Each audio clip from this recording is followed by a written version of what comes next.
Hello guys! Magandang hapon.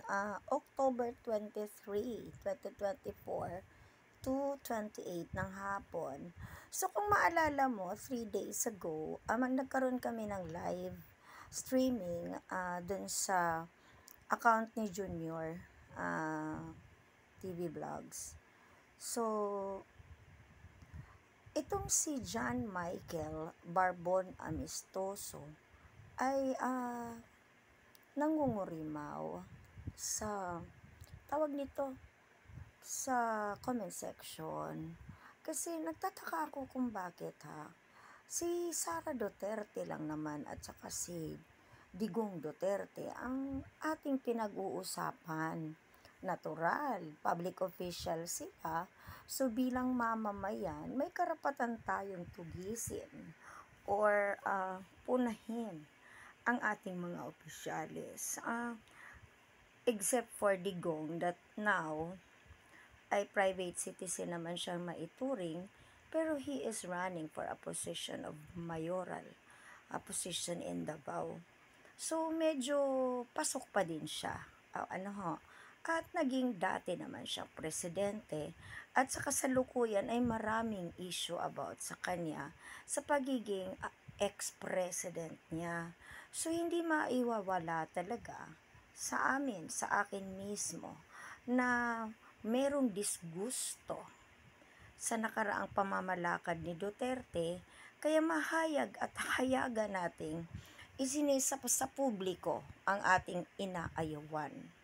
However, this John Michael Barbon Amistoso ay siya itong tinitiran niya tayo ng personal na hindi naman natin siya kilala, wala tayong interaction sa kanya in person, so in short, unknown ang kanyang personalidad sa atin, pero hayagan niya tayong ipinapahiya sa TikTok live streaming na di umano tayo ay isang bayaran.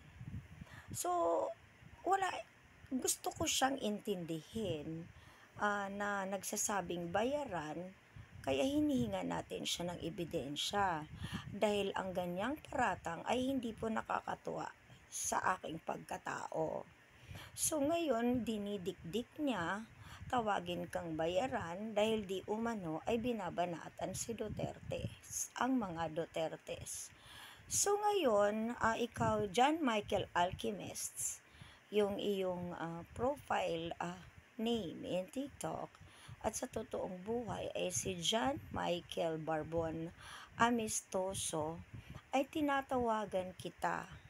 Consider this as my demand to cease and desist calling me.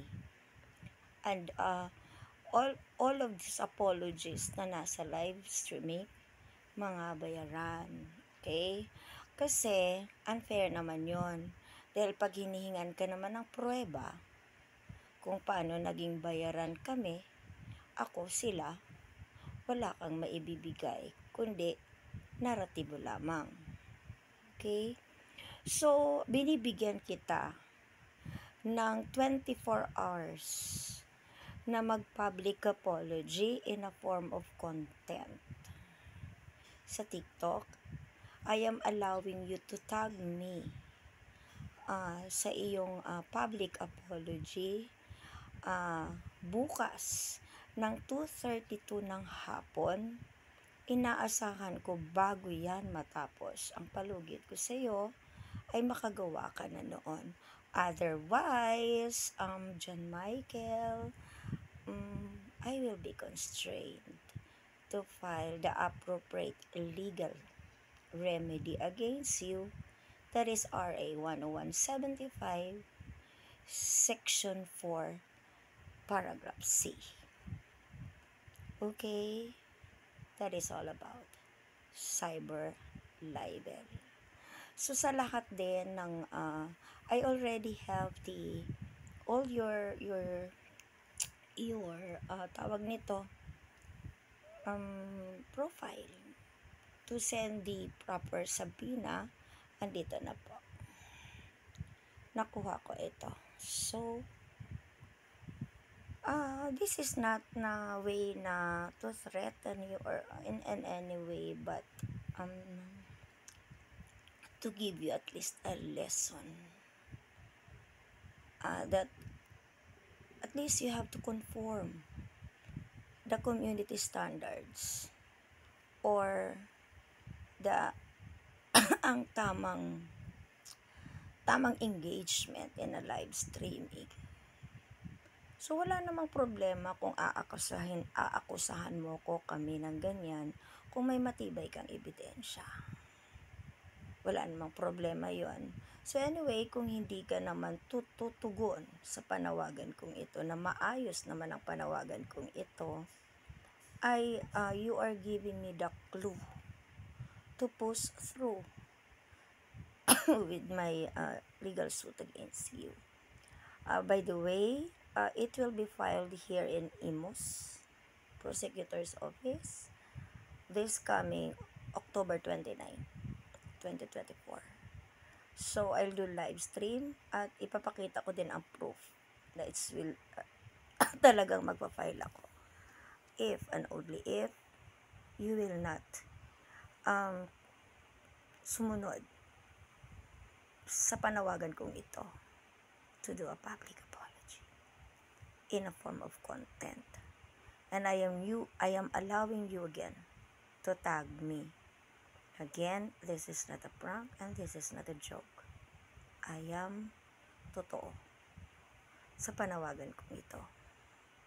You degraded me, and so with those guests present, the live streaming of Junior, I all have the evidences against you. So, please conform. And to all those who are Gina G, watch out. Okay. Thank you.